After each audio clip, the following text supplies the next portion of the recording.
jusqu'à La Fontaine avec sa fameuse fable qui, en général, prenait pour protagoniste de façon complètement allégorique des gens relativement éminents de la cour, en prenant des risques pour sa personne plus ou moins assumée.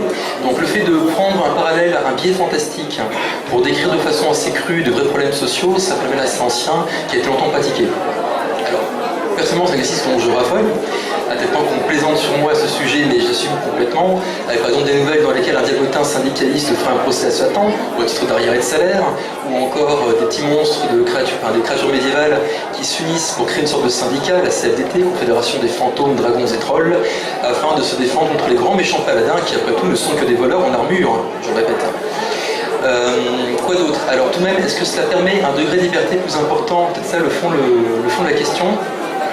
On pourrait citer par exemple Planet Alloué de Yost, qui est un très bon roman pour ceux qui connaissent, un roman découpé presque en nouvelle indépendante, dans laquelle il décrit, sur le registre futuriste, les travers de la Cuba actuelle, qui est un excellent roman, et effectivement, on sait très bien que l'auteur n'aurait jamais pu se permettre d'écrire la même chose en littérature blanche, parce qu'il serait tombé sous la coupe de la censure cubaine, qui est quand même assez féroce.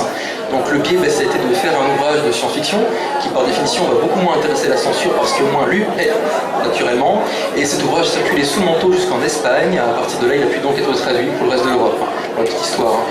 Alors, dernier bémol tout de même, apparemment en France, on a moins de liberté qu'à Cuba. J'ai découvert ça récemment.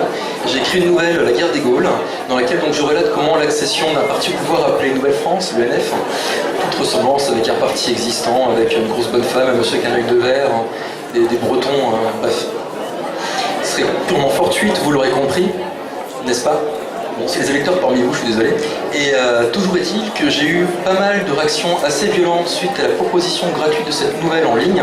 Donc comme quoi apparemment la liberté d'expression en France, dans la pratique, c'est plus houleux qu'il n'y paraît.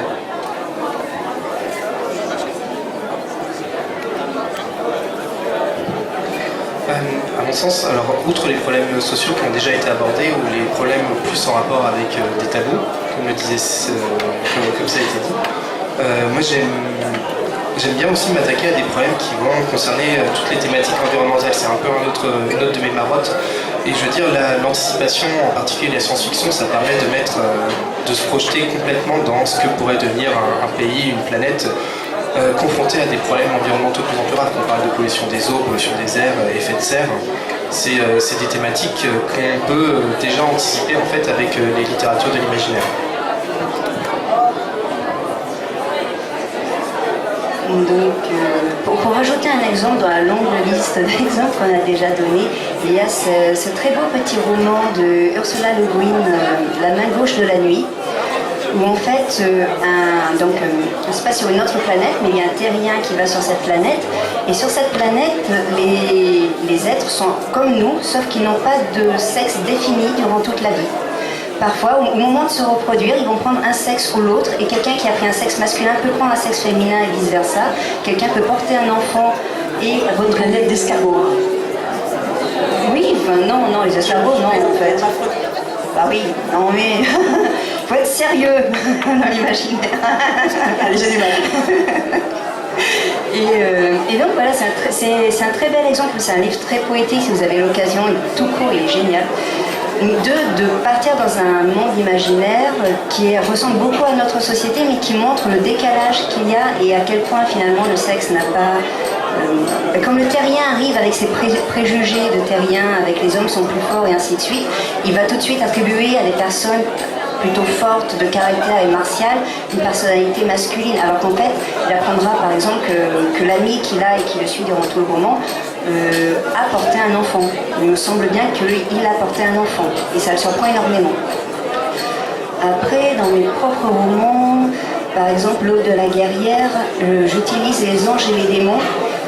Justement, le but final est de parler de la religion dans le fait que finalement ce n'est pas la religion elle-même qui peut poser problème, c'est plutôt ce que les hommes en font. Et pour ça, j'utilise les figures les plus, les plus pures du bien et du mal dans ce sens. Et dans 5 pas sous terre, je parle de la mort. Donc oui, mais vraiment de la mort vécue, puisque c'est un livre avec une vampire qui vient de vivre sa mort. Les souvenirs de sa mort, de ce qu'il y a après la mort, lui reviennent.